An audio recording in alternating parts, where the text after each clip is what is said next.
참 많은 수고를 하였는데 오늘 말씀으로 우리의 심령이 정말 하나님 안에서 위로와 또 소망을 누릴 수 있도록 도와주시기를 기도합니다. 예수님의 이름으로 기도드립니다. 아멘. 예. 오늘은 웨스트민스터 신앙고백 11장 칭의에 관한 부분을 보도록 하겠습니다. 하나님의 선물로 주어지는 칭의라는 제목으로 함께 말씀을 나누겠습니다. 갈라디아서 2장 16절 말씀을 한 목소리로 한번 읽도록 하겠습니다. 시작. 사람이 의롭게 되는 것은 율법의 행위로 말미암음이 아니요 오직 예수 그리스도를 믿음으로 말미암는 줄 알므로 우리도 그리스도 예수를 믿나니 이는 우리가 율법의 행위로서가 아니고 그리스도를 믿음으로써 의롭다함을 얻으려 함이라. 율법의 행위로서는 의롭다함을 얻을 육체가 없느니라. 아멘. 예. 올해가 종교개혁 500주년이 되는 해입니다. 지금으로부터 500년 전에 1517년 10월 31일에 루터가 당시 로마 카톨릭 교회의 비성경적인 부분들에 대한 95개조 반박문을 비텐베르크 성당 문에다가 딱 붙이면서 종교개혁의 시작을 알리게 되었는데 그게 벌써 이제 500주년을 맞이하게 되었습니다.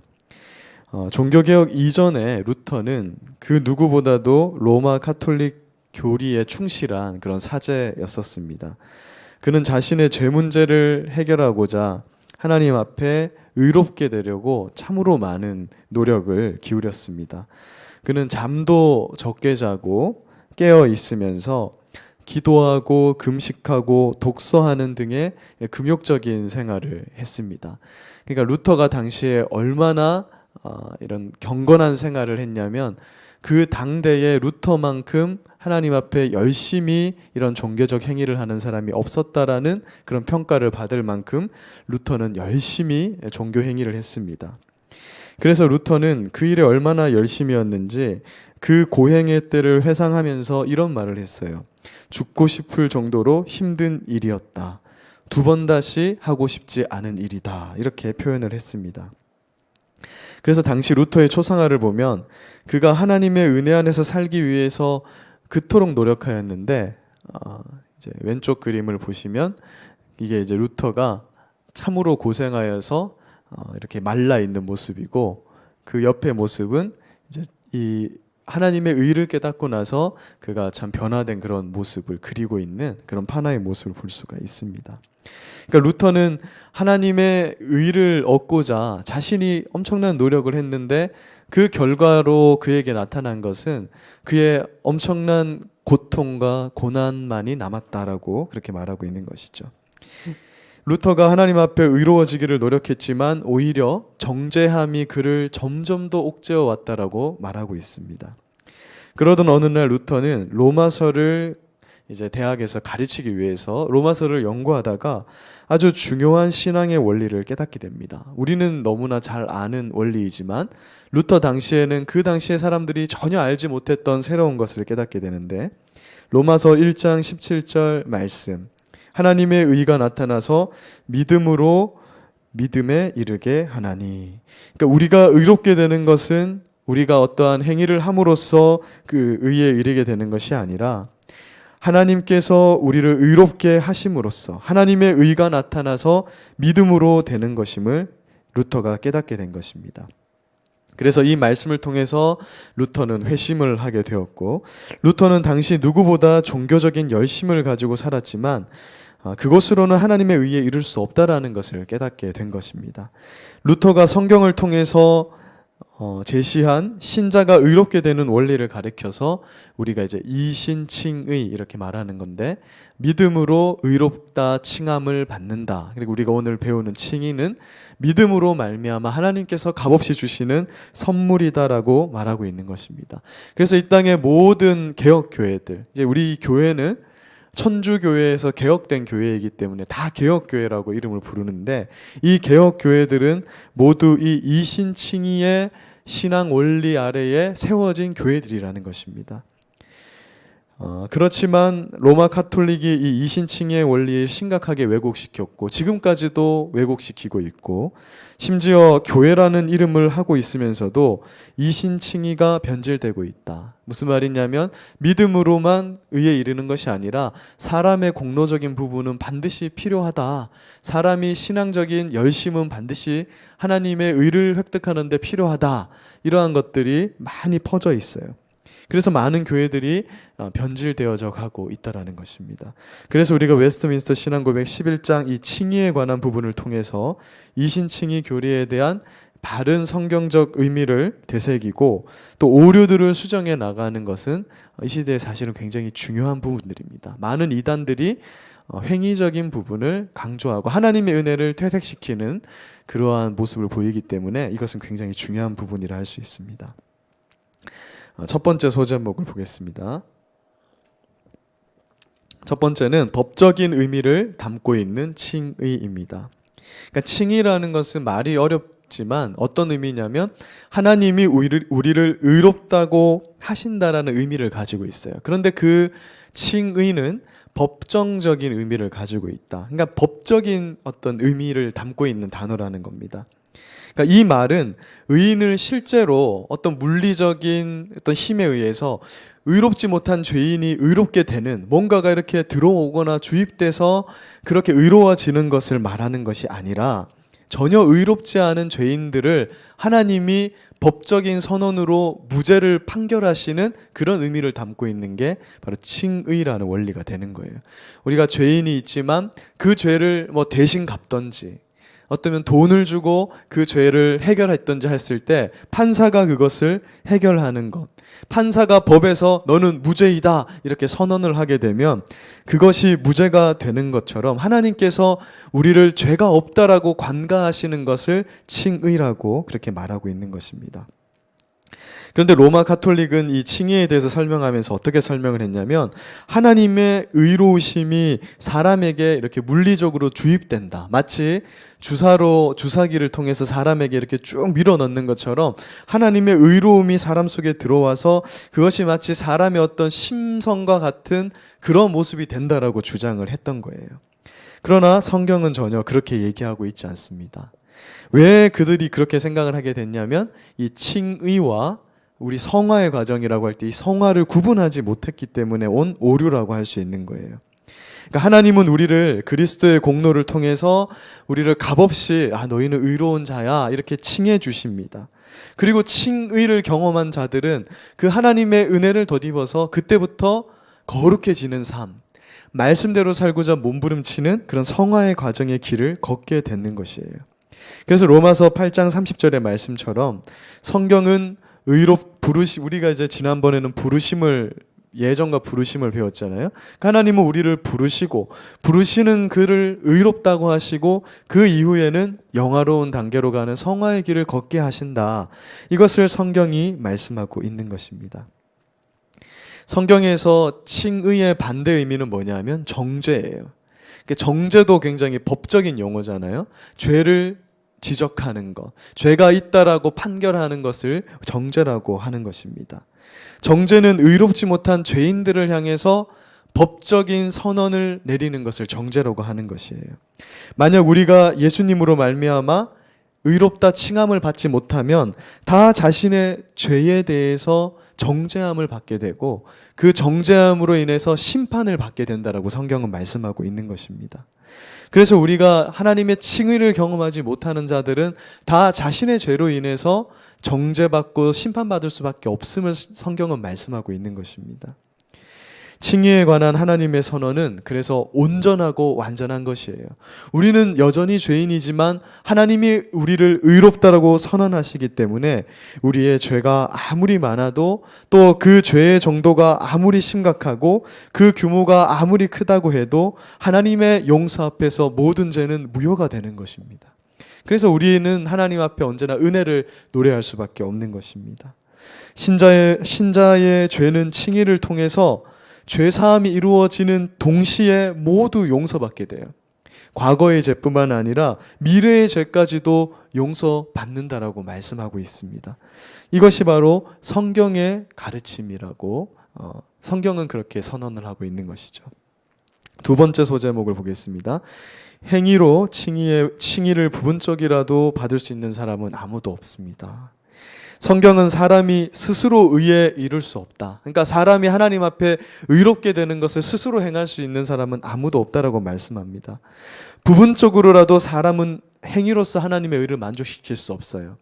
그러니까 이것은 무슨 말이냐면 우리가 오늘도 사람이 얼마 없는 가운데서도 하나님의 말씀에 순종하고 하나님을 사랑해서 이 예배의 자리에 나와서 예배를 섬기시는 분들도 있는 것이죠. 그러나 그런 것을 했음으로 인해서 하나님의 의를 만족시킬 수는 전혀 없다라고 말씀하고 있는 것입니다. 그래서 웨스트민스터 신앙고백 11장 1항에서는 칭의는 그들 안에서 이루어진 것이나 그들이 행한 일 때문에 이루어진 것이 아니다라고 그렇게 진술하고 있는 것입니다. 갈라디아서 2장 16절에서도 율법의 행위로 그의 앞에 의롭다 하심을 얻을 육체는 아무도 없다. 그러니까 우리가 아까 루터를 말씀드린 것처럼 종교적 열심히 하나님을 만족시킬 수가 없는 거예요. 그리고 우리가 항상 기억해야 될 것은 하나님의 은혜로 우리가 하나님을 섬기지만 사실 그것은 하나님을 만족시킬 수 있는 것이 전혀 없는데 그럼에도 불구하고 하나님이 우리를 받아주시고 계시다는 사실을 기억해야 되는 것입니다. 무엇보다 아담의 죄로 인해서 우리는 다 죄악된 본성을 가지고 있다 그랬죠. 그런 상태에서 사람은 결코 하나님 앞에 의로운 일을 행할 수 없다라고 성경은 말씀하고 있습니다. 그러므로 하나님은 결코 사람의 의로운 행위를 조금이라도 네가 이걸 하면 내가 그 행위를 보고 구원할 것이야 이렇게 말씀하시지 않는 거예요. 하나님 앞에서 세상적 방법으로 의롭다 칭함을 받을 수 있는 사람은 아무도 없다라는 것입니다. 구약 성경에서 하나님께 의롭다 칭함을 받은 사람이 세 사람이 나와요. 하나님께서 이 사람은 의인이다, 당대의 의인이다 한 사람이 세 사람이 있는데 노아와 욥과 다니엘입니다. 그러나 이러한 사람들이라 할지라도 노아가 뭘 잘해서 하나님이 너는 의롭다 이렇게 하신 것이 아니에요. 그에게 하나님이 은혜를 주셨기 때문에 노아가 당대의 의인이 될 수 있었다라고 그렇게 말씀하고 있는 것입니다. 그래서 우리가 구원의 여정을 걸으면서 이 구원의 여정을 쭉 살펴보고 있는, 우리가 어떻게 구원을 받는가 그런 어떤 논리적인 순서를 살펴보고 있는데, 그래서 이 칭의의 선언은 성화보다 앞에 위치하는 겁니다. 하나님이 먼저 의롭다 하셨기 때문에 하나님이 조건 없이 우리를 의롭다고 여기시기 때문에 우리가 그때부터 그 은혜로 말미암아 거룩해지는 길을 걷는 거예요. 우리가 거룩한 삶을 살았기 때문에 하나님이 우리를 의롭다고 칭하시는 게 아니라는 것입니다. 출애굽기에 보면 이것을 굉장히 잘 말씀하고 있는데, 출애굽기에 이스라엘 백성들을 하나님이 이집트에서 구원하실 때 그들을 어떻게 구원하시냐면 그들이 나를 잘 섬기는지 내 말씀을 잘 순종하는지를 보고 그들을 구원하신 게 아니라는 거예요.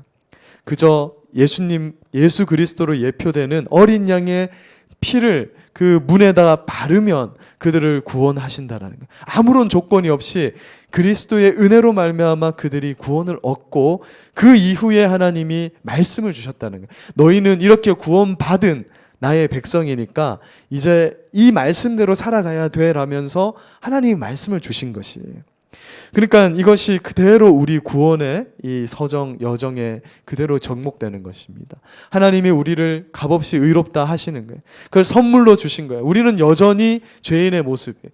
우리가 하나님이 넌 의로워 하는 순간 슈퍼 의가 막 나타나가지고 우리가 막 정말 거룩하게 살아가는 힘이 우리 속에 샘솟는 게 아니고, 의롭다, 우리는 여전히 죄인이지만 우리를 의롭다 하시면 그 은혜에 감사해서 그때부터 우리는 거룩해지는 길을 걷게 되는 거예요. 그래서 교회 안에 보면은 어떤 사람은 많이 성화되어 거룩해져 있는데 어떤 사람은 아직도 그 걸음마 단계를 걷고 있는 거예요. 그래서 우리는 교회를 다니면서 이런 말을, 적어도 교회 다니는 사람은 이런 말을 하면 안 되는 거예요. 교회 다니는 사람이 왜 저러나. 교회 다니지만 아직 성화의 단계가 낮은 단계에 있는 사람은 그럴 수 있다라는 거죠. 하나님은 그럼에도 불구하고 우리를 의롭다 여기시는 분이기 때문에 그런 것입니다. 세 번째는 죄인이 의롭다 하심을 받을 수 있는 이 칭의의 유일한 근거는 오직 예수 그리스도의 의뿐입니다. 성경은 죄인을 의롭다고 이렇게 의롭다 하심을 받을 수 있는 유일한 근거가 우리가 다 알고 있다시피 예수 그리스도의 의뿐이라고 말씀합니다. 근데 여기서 우리가 한 가지 기억해야 되는 것은 이 예수님의 의라는 것이 우리가 삼위일체 하나님으로서의 예수님의 의를 말하는 게 아니고 그런 온전한 어떤 신적 의를 말하는 게 아니라 인간의 대표가 되신 예수님께서 인간을 대신하여서 모든 율법의 요구를 십자가에서 감당하심으로 지니시게 된 그 의를 우리에게 주신다라고 말씀하고 있는 거예요.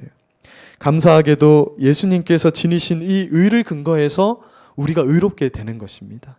자, 하나님이 그냥 값없이 용서하신다, 하나님이 값없이 뭔가를 하신다 할 때 우리는 항상 생각하는 게 하나님 그냥 그렇게 해주시는 거구나, 그렇게 쳐주시는 거구나 이렇게 생각하기 쉽지만 전혀 그런 것이 아니다. 하나님께서 우리를 의롭다고 하실 때 언제나 근거가 되는 것은 예수 그리스도의 이 의라는 거예요. 그것을 통해서 우리를 의롭다 하시는 것이라고 성경은 말씀하고 있는 것입니다. 그래서 그 누구도 예수님의 의를 근거하지 않고서는 하나님 앞에 의롭다 하심을 얻을 수 있는 육체가 아무도 없다라는 거예요. 그래서 웨스트민스터 신앙고백 11장 1항은 에베소서 2장 8절 말씀에 근거해서 이 믿음은 그들에서 난 것이 아니라 하나님의 선물이다 이렇게 선언하고 있는 겁니다. 이것은 하나님의 선물인 것이다. 우리가 이것을 생각하면서 신앙생활을 해나가야 됩니다. 오늘도 우리는 예배 자리에 나오는데 우리가 예배 드릴 수 있는 근거는 오직 그리스도의 의 때문이라는 거예요. 원래 우리는 하나님 앞에 나와서 이 자리에 어떤 마음으로 나와 있는지는 알 수 없지만 사실은 그 누구도 하나님을 이렇게 마주보면서 하나님 앞에 예배를 드릴 수 있는 것은 불가능하다. 우리가 하나님의 성물을 만지면서 하나님 앞에 찬양을 드리고 어떤 섬기는 것 자체가 그냥 주어진 것이 아니라 예수 그리스도의 의에 의지하여서 그로 말미암아 되는 것이라는 걸 잊어서는 안 됩니다. 그래서 찬양 가사처럼 우리가 주님 앞에 예배하러 나갈 때 무엇을 의지하며 나갈까? 우리는 예수님을 의지하여서 나아간다. 그것을 항상 잊지 말아야 되는 것입니다. 마지막 네 번째, 하나님은 그리스도의 의를 죄인에게 전가시켜서 믿음으로 받아들이게 하십니다. 우리가 앞에서 말씀드린 것처럼 예수님의 의가 우리에게 전가된다. 그러니까 전가라는 것은 전달된다는. 그 전달될 때 그리스도의 의가 실제로 신자들에게 뭐가 이렇게 물리적인 게 막 전달돼 가지고 우리가 막 의로운 자가 막 갑자기 변화되는 이런 것을 말하는 것이 아닙니다. 전가라는 것은 하나님이 그리스도의 의, 예수님의 의를 보시고 우리를 의롭다고 간주하시고 예수님을 근거해서 우리를 의롭다고 여겨주시는 거예요.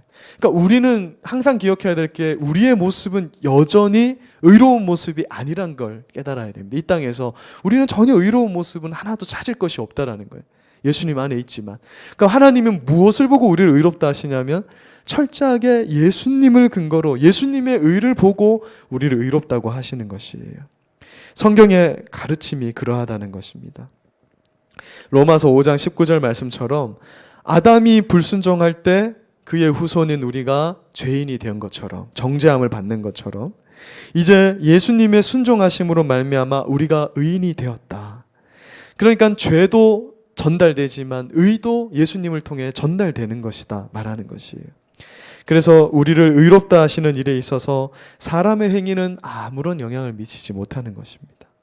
그리고 하나님은 그리스도의 의가 신자들에게 전가되는데 어떻게 전가되게 하시냐면 믿음이라는 수단을 통해서, 믿음이라는 도구를 통해서 그 일을 하신다는 거예요. 그럼 우리가 어떻게 의롭게 되는 겁니까? 우리가 믿을 때 그렇게 되는 방법을 사용하시는 겁니다. 근데 우리가 이것을 기억할 때 또 우리가 유념해야 되는 것은 이 믿음이 하나님 앞에 반드시 필요한 것이 아니라 이것은 사람에게 꼭 필요하다라는 것이에요.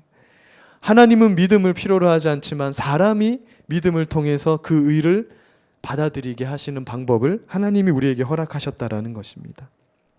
그래서 우리가 기억해야 될 것은 믿음으로 말미암아 우리가 의롭게 되는 것은 사실이지만 믿음은 하나의 수단에 불과한 것이다. 그래서 우리는 믿음이라는 수단을 통해서 그리스도의 공로로 말미암아 의롭게 된다. 그것을 잘 기억하셔야 하는 것입니다. 한국 교회는 믿음이라는 용어도 다 어떤 공로적인 것으로 생각을 다 하는 거예요. 우리는 다 믿는 것도 우리가 믿는 거고 그래서 우리의 의로운 행위로 이렇게 생각하는 경향들이 많이 있는 거예요. 믿음도 우리가 하나님 앞에 드릴 수 있는 어떤 사람의 행위가 아니냐. 그러나 성경은 말씀합니다. 하나님은 그 믿음 자체도 사실 필요가 없는 거예요. 그러니까 믿음 자체도 하나님이 주시는 선물이고 그 믿음으로 말미암아 우리가 예수님의 의가 우리에게 전달된 것을 믿게 된다라고 그렇게 말씀하고 있는 것입니다. 오늘 말씀을 마무리하겠습니다. 웨스트민스터 신앙고백 11장 2항은 이제 이 항을 마무리하면서 다음과 같이 진술합니다.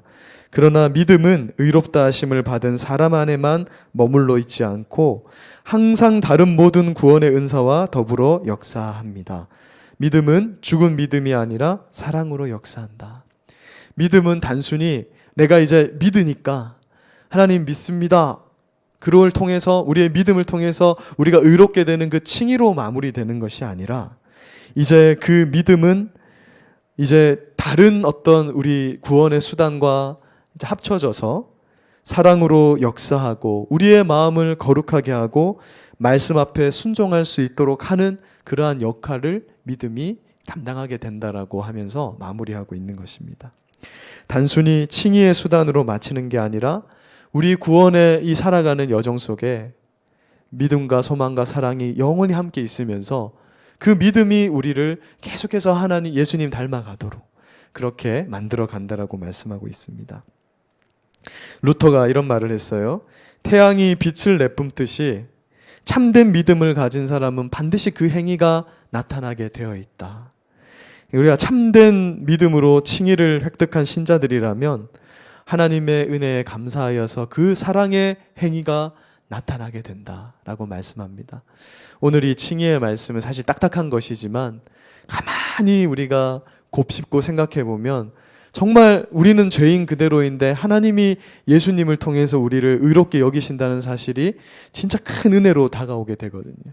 그래서 그 은혜를 정말 은혜로 받아들인 우리는 이제 어떻게 살아야 하는가, 그 은혜에 감사해서 서로 사랑하며 하나님 말씀대로 살고자 몸부림치는 그 칭의 다음에 오는 것은 이제 성화의 과정을 걷게 되는 것입니다. 우리가 그것을 오늘 기억하면서 기도하시고 돌아가는 밤 되시기를 바랍니다. 제가 기도하고 우리 함께 기도하는 시간 가지겠습니다. 사랑하는 하나님 아버지, 오늘도 칭의의 원리를 통해서 우리는 하나님의 그 주권적인 우리를 사랑하심에 대해서 배우게 하심에 감사합니다.